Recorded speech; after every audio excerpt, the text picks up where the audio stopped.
नमस्कार। इंदिरा गांधी राष्ट्रीय मुक्त विश्वविद्यालय के संचार केंद्र के स्टूडियोज़ में मैं जगदीश शर्मा आपका हार्दिक अभिनंदन करता हूं, स्वागत करता हूं। मेरे साथ आज स्टूडियोज़ में हैं डॉक्टर राजेंद्र प्रसाद पांडे, जो अनुवाद अध्ययन एवं प्रशिक्षण विद्यापीठ में संकाय सदस्य हैं। हम सब जानते हैं कि अनुवाद एक ऐसा विषय है जो पूर्णतः सैद्धांतिक नहीं है बल्कि व्यावहारिक भी है, और जब सिद्धांत और व्यवहार इकट्ठे आ जाते हैं तो उसमें मनोविज्ञान भी सम्मिलित हो जाता है। एक अच्छे अनुवादक की जो अपनी यात्रा होती है उसके बहुत सारे पड़ाव होते हैं। उसे भाषा का ज्ञान होना चाहिए, विषय का ज्ञान होना चाहिए, अनुवाद की जो विभिन्न पद्धतियां हैं, तकनीकें हैं, उनका ज्ञान होना चाहिए, और इन सब के समन्वित प्रयास से वह एक अच्छा अनुवादक या एक अच्छा अनुवादकर्ता बन सकता है। इन्हीं कुछ बिंदुओं को ध्यान में रखते हुए कि ये सब अनुवाद अध्ययन की जो यात्रा है उसमें बड़े ही महत्वपूर्ण हो जाते हैं। जब अनुवादक किसी विषय विशेष का अनुवाद करना चाहता है तो उसे न केवल उस विषय की जानकारी, भाषा की जानकारी ही चाहिए, बल्कि उसको एक लंबी साधना का जो प्रतिफल है उसे भी अपने श्रम में शामिल करना पड़ता है। तो आज हम इसी परिप्रेक्ष्य में एक महत्वपूर्ण विषय पर चर्चा करेंगे, वह है ट्रेनिंग एज ट्रांसलेटर।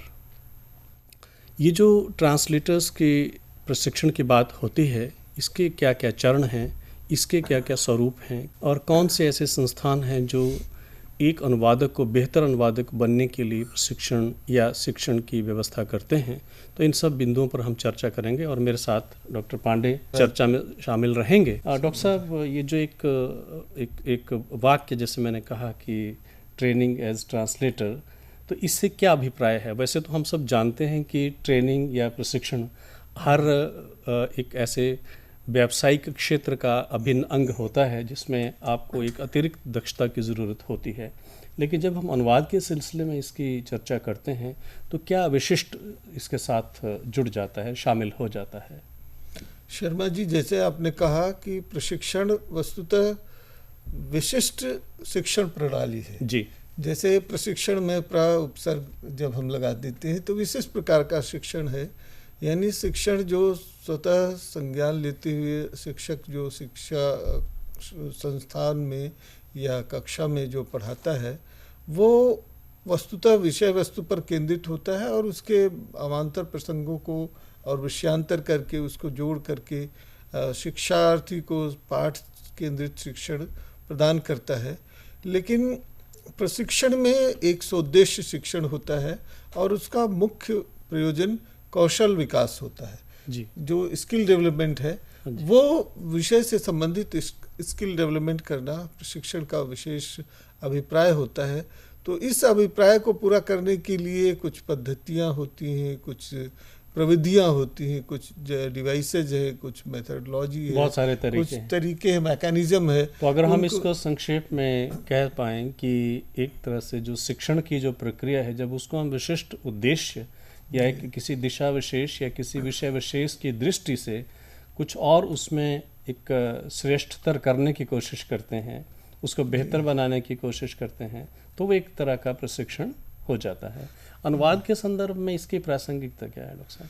डॉक्टर साहब, जैसे आपने बताया कि जब हम प्रशिक्षण करते हैं, ट्रेनिंग करते हैं, तो ट्रेनिंग का हमारा जैसे उद्देश्य है कि एक जो स्पेसिफिक पर्पज के लिए जो शिक्षण किया जाता है उसमें पर्पज स्पेसिफिक होता है और उद्देश्य स्पष्ट होगा, विशिष्ट उद्देश्य होता है जी। और माइक्रो स्टडी की जाती है, यानी किसी विषय से के संबंध में जैसे कार्यशाला के माध्यम से, संगोष्ठी के माध्यम से, या जो फर्स्ट हैंड इंफॉर्मेशन दे करके या हैंड्स ऑन एक्सपीरियंस दे करके जब इस तरह की ज्ञान प्रदान करने की जो प्रक्रिया है उसको अपनाया जाता है।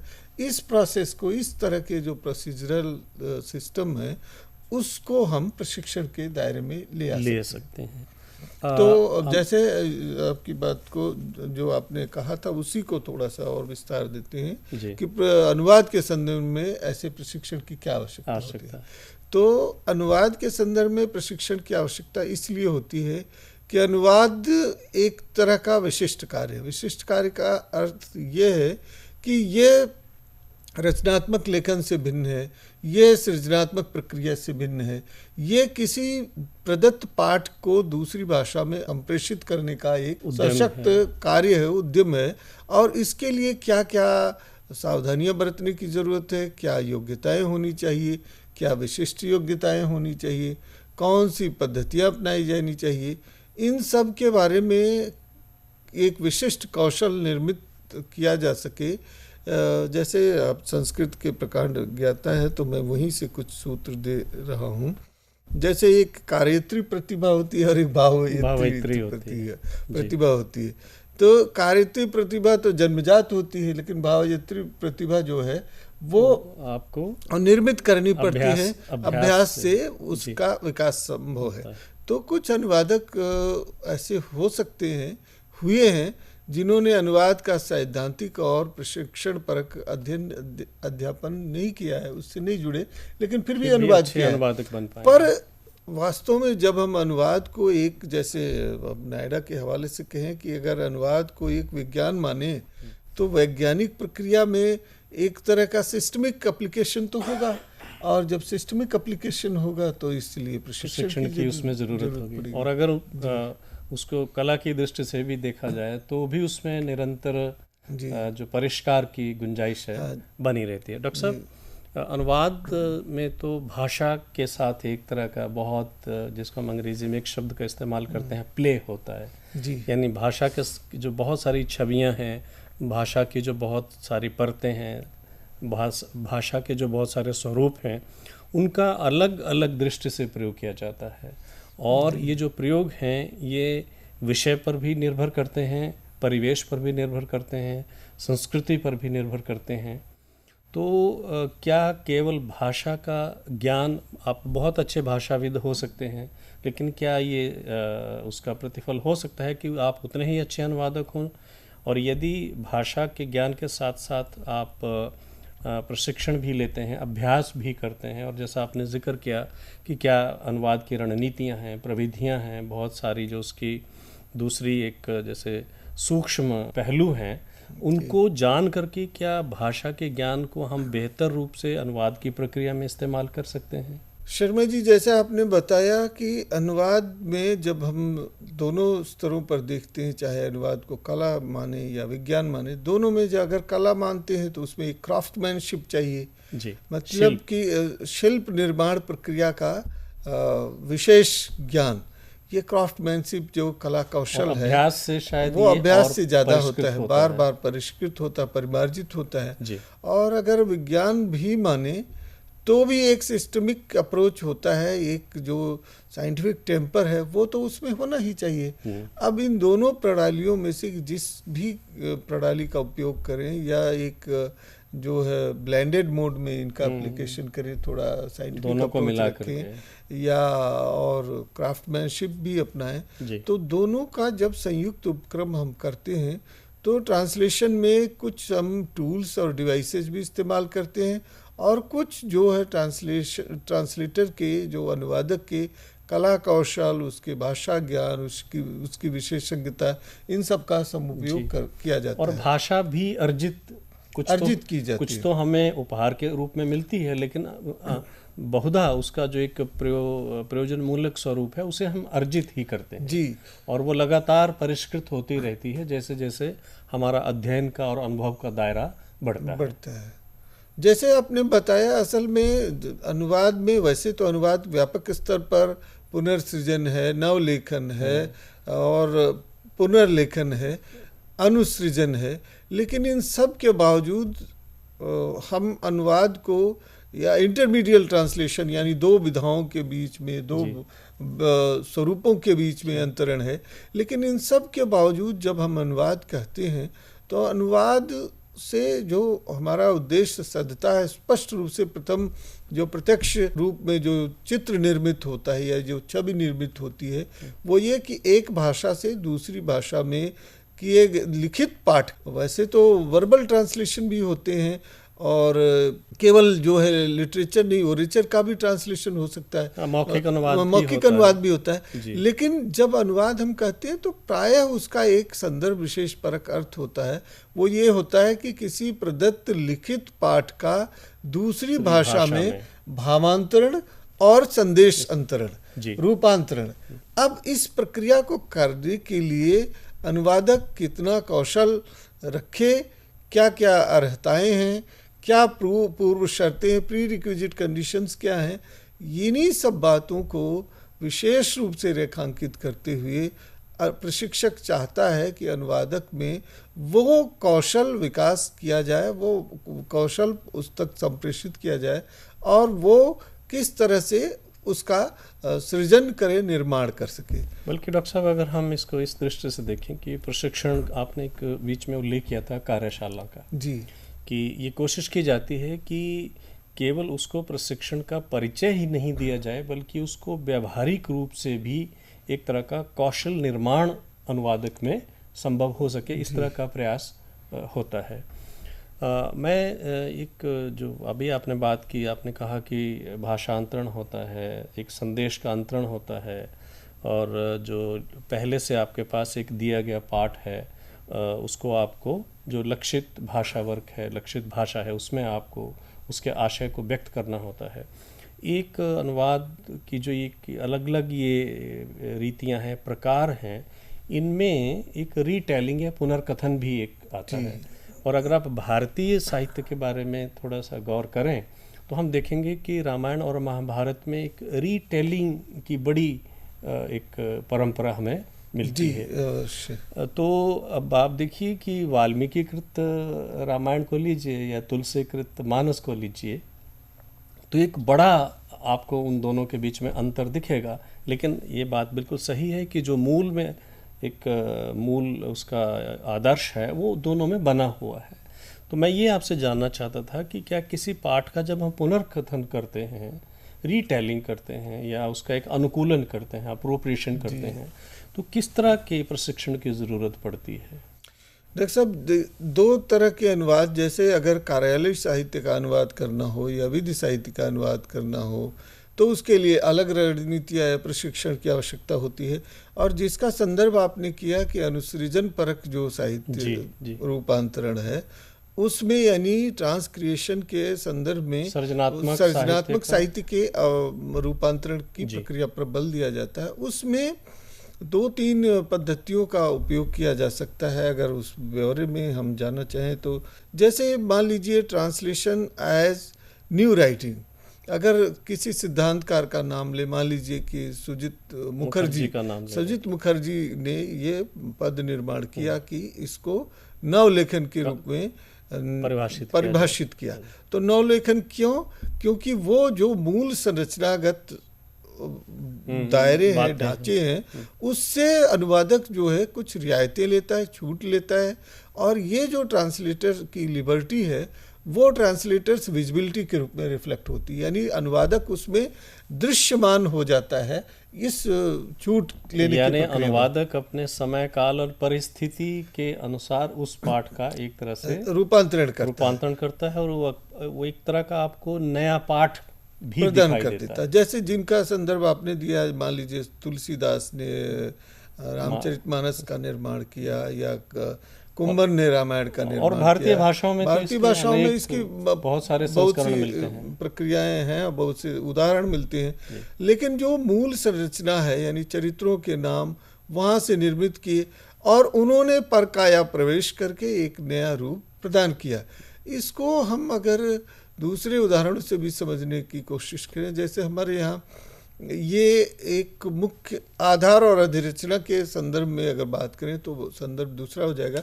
भारतीय संदर्भ से हम इसको, एक हमारा दर्शन है सांख्य दर्शन, उसमें एक सिद्धांत है सत्कार्यवाद। अब सत्कार्यवाद में ये है कि किसकी भूमिका होती है, मिट्टी की भूमिका ज़्यादा है या कुम्हार की। तो एक सिद्धांत कहता है कि निमित्त और उपादान कारण, तो अगर मिट्टी अच्छी होगी तो कोई भी कुम्हार उसको अच्छा बना लेगा। तो मूलभूत कारण है और दूसरा कहता है कि सफल बनाने में, और कोई कहता है कि नहीं, अगर कुम्हार अच्छा है तो खराब मिट्टी से भी अच्छी मूर्ति बना लेता है। तो इसमें ऐसा है कि अगर राम कथा का कोई भी प्रसंग कहीं से किसी ने लिया और यहाँ कहें कि अगर उसके निर्माता अच्छे थे तो उन्होंने उसको एक नया आकार प्रदान कर दिया।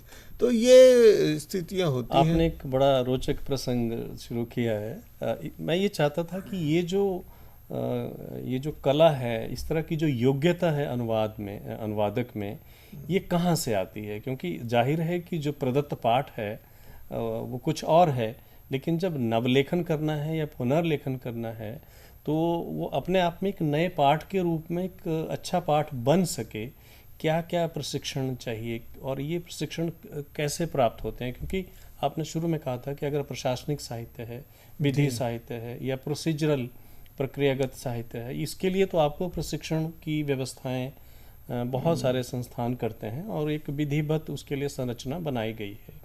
लेकिन खास तौर पे सृजनात्मक साहित्य को लेकर के या जो संकल्पनात्मक साहित्य है उसको लेकर के जब हम नवलेखन करते हैं तो क्या क्या चीज़ें अनुवादक के लिए उपयोगी होती हैं और वो कहाँ से इनको ग्रहण करता है?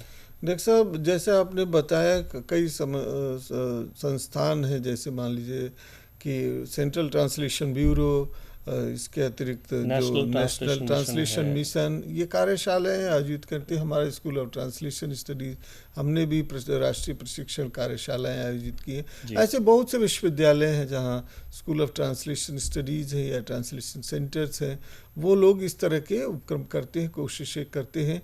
तो कार्यशालाओं में एक प्रदत्त पाठ दे दिया जाता है, उसका वहीं कई बार ऐसे साहित्य अकादमी ऐसे प्रयोग करती है कि एक कार्यशाला का आयोजन किया जहां रचनाकार स्वतः पहुंचता है, एक अनुवादक पहुंचता है, दोनों के बीच संवाद होता है और अनुवाद इस तरह से आता है कि मूल के साथ उसका तादाद में बैठ जाता है और जुड़ जाता है, एक अच्छा पाठ प्रस्तुत हो जाता है, तैयार हो जाता है। अब सृजनात्मक पाठ अगर मान लीजिए कि अनुवाद दोनों तरह से भारत में होता है, एक कलेक्टिव एक्सरसाइज भी होता है, कम्युनिटी एक्ट भी होता है और इंडिविजुअल एक्ट भी होता है। तो जब कार्यशालाओं के माध्यम से संयुक्त उपक्रम से किया जाता है तो ये कम्युनिटी एक्ट हो गया, कम्युनिटी एक्सरसाइज हो गई। अगर मान लीजिए कोई अनुवादक व्यक्तिगत रूप से करता है तो उसके लिए 2-3 चीज़ें तो मूलभूत शर्तें हैं जिसे जानना ही चाहिए। जैसे कि उसके लिए यह आवश्यक है कि वो दोनों भाषाओं का ज्ञाता हो, अच्छा ज्ञान हो, भाषा का बोध हो, लक्ष्य भाषा और स्रोत भाषा दोनों का न केवल ज्ञाता हो, उसके जो नुआंसेज हैं उसको भी समझने की, नुआंसेज मतलब जो सामाजिक और सांस्कृतिक धरातल है उसको भी समझने की जरूरत हो।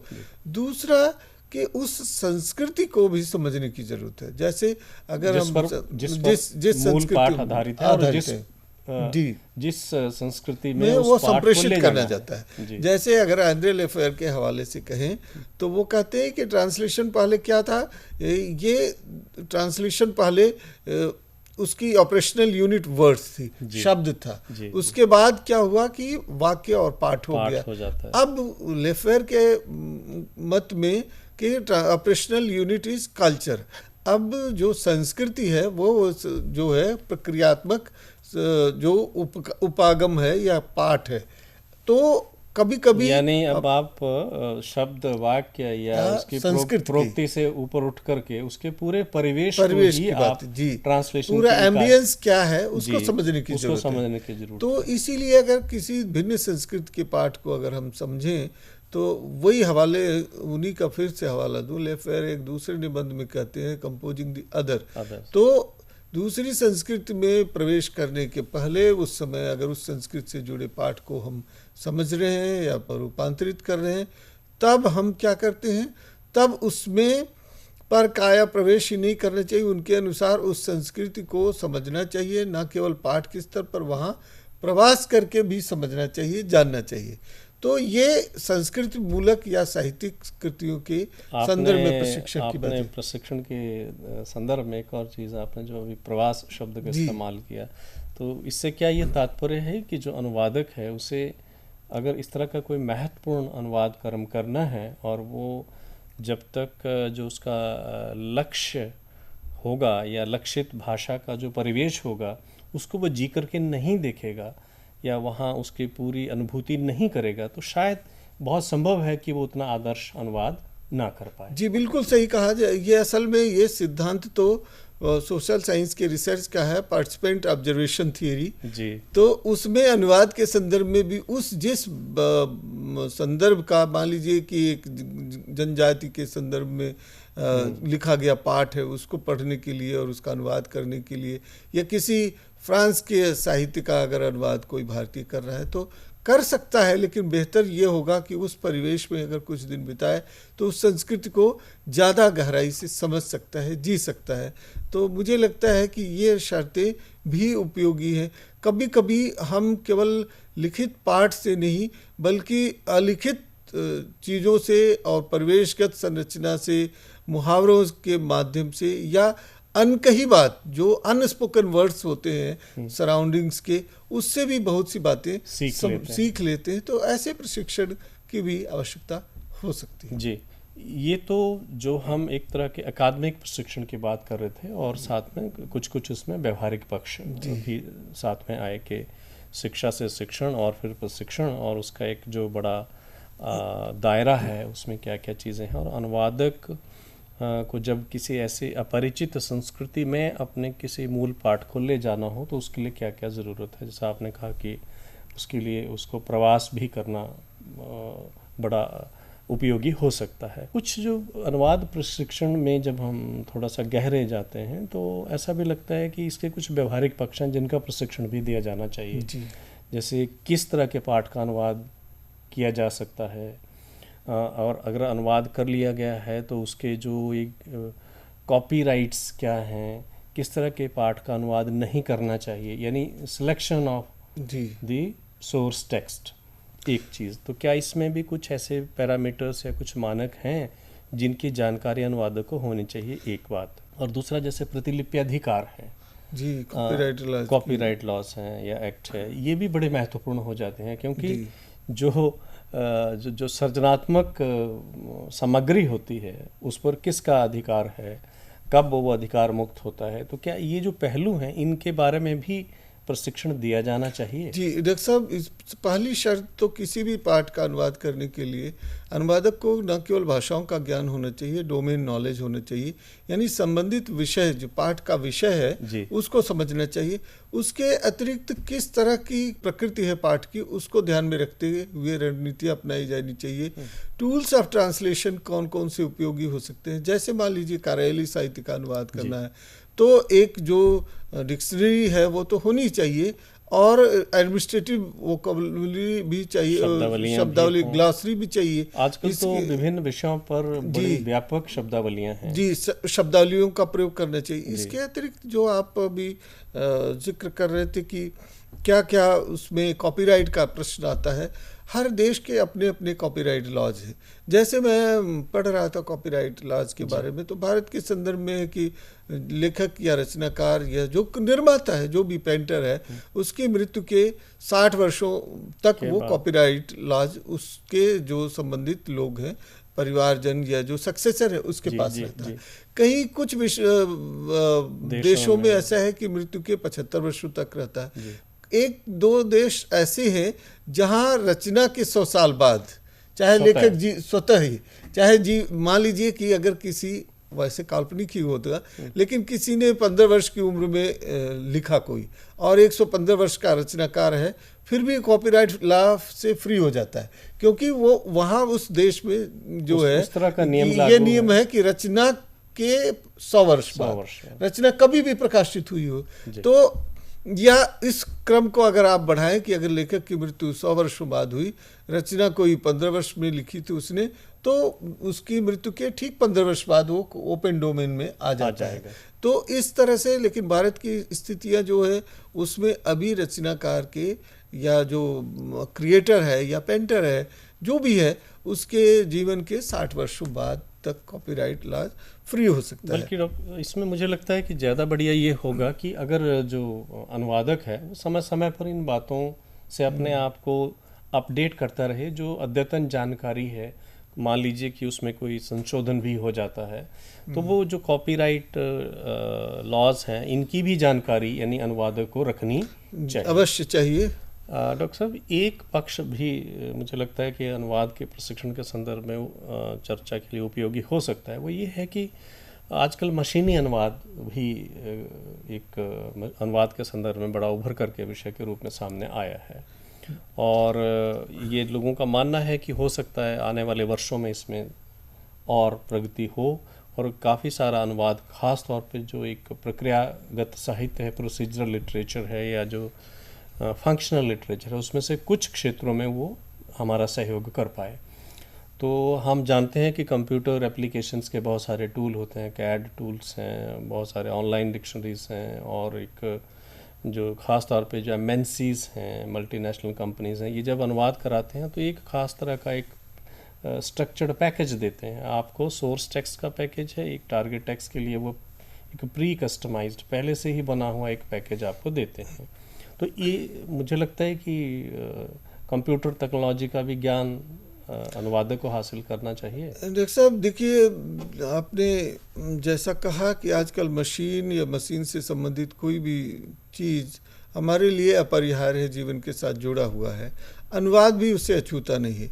लेकिन ये बात तो तय है कि अगर आई.ए. रिचर्ड्स ने जैसे भाषाओं को 2 वर्गों में बांटा, रेफरेंशियल यूज ऑफ लैंग्वेज और जो है इमोटिव यूज ऑफ लैंग्वेज, तो जहाँ रेफरेंशियल यूज ऑफ लैंग्वेज होता है, यानी जैसे कार्यालय साहित्य है, सूचना प्रदान करने वाला साहित्य है, टूरिस्ट गाइड है, इत्यादि इस तरह के, या ज्ञान के बहुत से साहित्य हैं, इस तरह से जिसमें शब्द का केवल अभिधात्मक अर्थ होता है, एक सरफेस रियलिटी जहाँ होती है, या कहिए जेनरिक काइंड ऑफ लिटरेचर जो होता है, जिसमें विशिष्ट भावबोध वाली शब्दावली का प्रयोग नहीं किया जाता है, तो उसमें मशीनी अनुवाद बहुत सार्थक होता है। पहली बात, इमोटिव यूज ऑफ लैंग्वेज जहाँ होगा, यानी रचना साहित्य, उसमें मशीनी अनुवाद उपयोगी ये तो नहीं वैसे भी एक नेचुरल लैंग्वेज प्रोसेसिंग। अब दूसरी बात ये हो गई कि उसमें भी मशीन कितना उपयोगी होगा।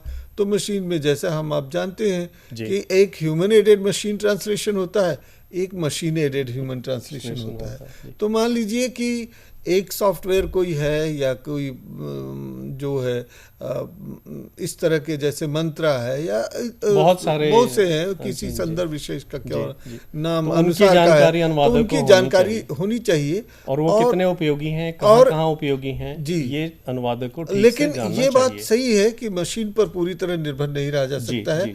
मनुष्य का उसमें प्रवेश अपरिहार्य है, और वो ज्ञानात्मक संवेदन का साहित्य हो, या भावनात्मक साहित्य संवेदन का साहित्य हो, या सिर्फ सूचना परक साहित्य हो, उसमें भी सूचना को विशिष्ट संदर्भ में जोड़ना, यानी शब्दों का चयन और नियोजन केवल अनुवादक के विवेक पर निर्भर अपने अभ्यास से कर सकता है, और उसकी जब तक थोड़ी सी कोई प्रशिक्षण की व्यवस्था हो जाएगी तो बेहतरी से कर सकता है। बहरहाल डॉक्टर पांडे, आज के इस कार्यक्रम में हमने जो चर्चा की उसका सार ये है कि अनुवाद में प्रशिक्षण की काफ़ी गुंजाइश है, और एक अच्छा अनुवादक बनने के लिए उसे प्रशिक्षण अवश्य ले लेना चाहिए।